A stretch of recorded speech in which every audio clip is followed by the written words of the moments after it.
तत्कालीन भारत के छोटे से राज्य मेवाड़ का राजा महाराणा प्रताप,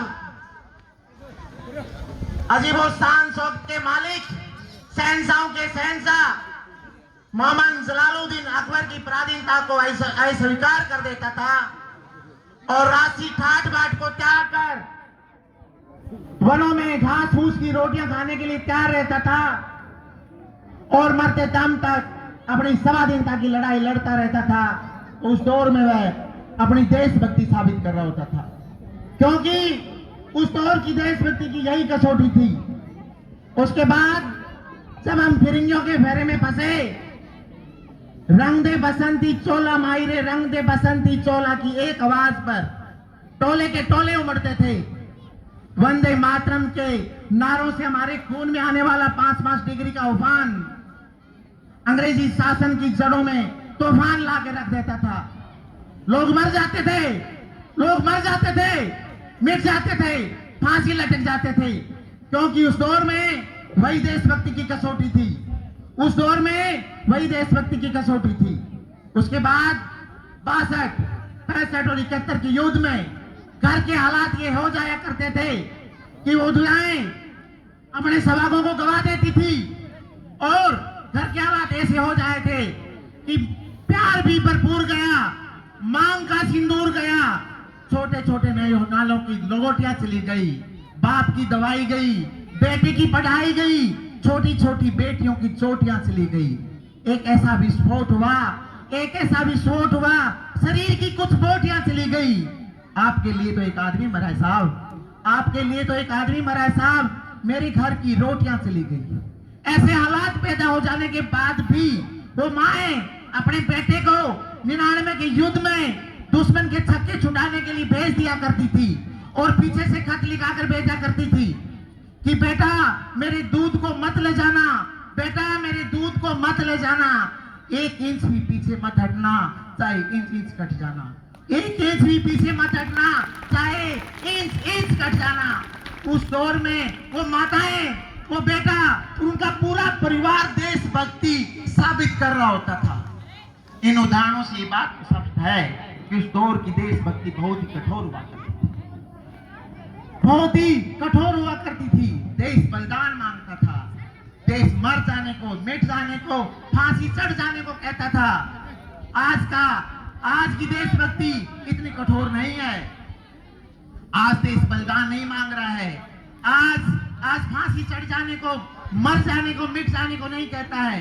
मेरे मायनों में आज की देशभक्ति बहुत ही सरल है, परंतु इतनी सरल भी नहीं है कि व्हाट्सएप और फेसबुक की डीपी को 3 रंग से रंग कर हम अपनी जिम्मेदारियों से मुक्ति मान लें। मेरा मानना है कि अगर अपना काम बड़ी ईमानदारी, लगन और मेहनत और योग्यता के अनुसार करें और अपने कर्तव्यों का सही ढंग से पालन करें तो हम एक सच्चे देशभक्त हैं। दूसरी ओर अपने काम में बेईमानी करें, भ्रष्टाचारी करें, देश विरोधी गतिविधियों में शामिल हों तो हम देशद्रोही हैं। अब बात आती है राष्ट्र निर्माण की। राष्ट्र निर्माण कैसे हो? राष्ट्र निर्माण एक उन्नति की दिशा में चलने वाली अनवर प्रक्रिया है। जब राष्ट्र निर्माण की बात आती है तो मुझे एक चर्चित प्रसंग याद आता है। एक शरारती बच्चा अपने पिता को परेशान कर रहा था।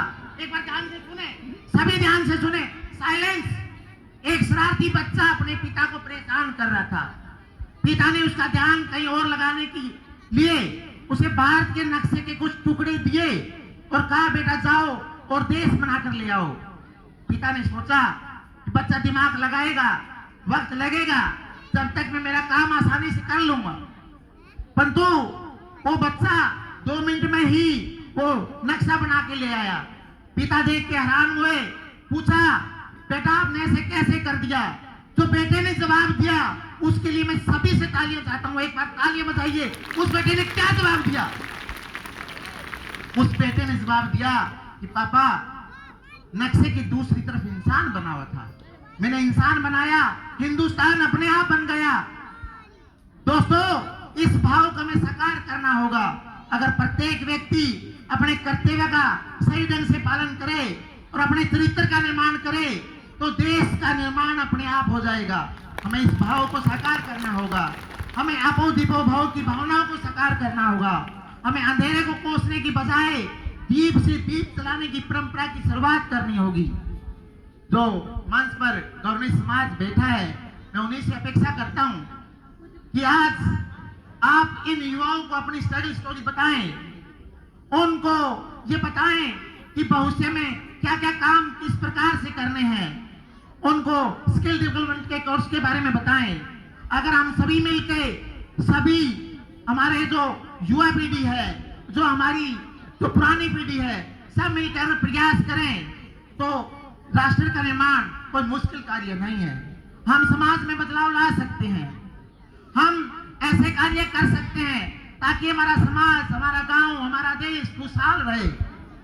दोस्तों, मैं आज इस मंच से यही आशा करता हूं, आज ये जो बुद्धिजीवी लोग बैठे हैं, इनसे यही आशा करता हूं कि आज का मंच एक जामवंत बने और जो ये सोए हुए हनुमान हैं, जो युवा पीढ़ी है, इनको जगाए, उन्हें कहें कि कौन सा कांच कठिन जो जगमाई, जो नहीं होत तात तुम भाई, कि संसार में कौन से ऐसे कार्य हैं जो आपसे नहीं हो सकते, ऐसे कौन से कार्य हैं जो आप नहीं कर सकते। आपका जन्म समुद्र पार करने के लिए हुआ है, ना कि पेड़ों पे उछल कूद मचाने के लिए।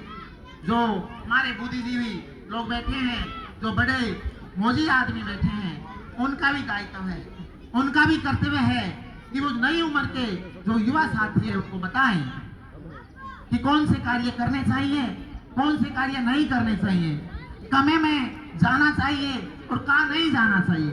वसीम बैरवी साहब लिखते हैं कि असूलों पे आंच आए तो टकराना जरूरी है, असूलों पे आंच आए तो टकराना जरूरी है, जिंदा है तो जिंदा नजर आना जरूरी है, जिंदा है तो जिंदा नजर आना जरूरी है। इन नई उम्र की खुद मुख्तारियों को कौन समझाए, इन नई उम्र की खुद मुख्तारियों को कौन समझाए, कहां से बच के चलना है और कहां जाना जरूरी है। मैंने अपना समय दे दिया है, चलते चलते बस यही कहूंगा कि आज में जो युवा पीढ़ी आई है, जो उज्जवल भारत का वटवृक्ष बनने वाली जो पौध आई है, जब इस कार्यक्रम से उठें तो एक संकल्प लेकर उठें कि अगले वर्ष यहाँ पर हमने कुछ मेडल रखे हैं आपके माता पिता के लिए या आपके लिए एक मेडल आरक्षित हो। हम उन युवा साथियों को जो पिछले 5 साल से 5 साल के अंदर नौकरियां प्राप्त की है, अलग अलग क्षेत्र में उन्होंने कार्य किए हैं, उनके लिए हम सम्मानित करेंगे उनको। और बच्चे नहीं है तो उनकी माता पिता को सम्मानित करेंगे। जो युवा पीढ़ी आई है वो संकल्प लेकर उठे कि अगले वर्ष आपका या आपके माता पिता का सम्मान यहाँ हो और आपका ये संकल्प फलीभूत हो। ऐसी कामना करते हुए, ऐसी ईश्वर से प्रार्थना करते हुए मैं अपनी वाणी को विराम देता हूँ। धन्यवाद। जिंदाबाद इनकलाब, इनकलाब। ये एक इनकलाब शिक्षा के लिए, एक इनकलाब नशा मुक्ति के लिए। आप सभी एक बार जोर से बोलिए इनकलाब, इनकलाब। धन्यवाद साथियों, धन्यवाद।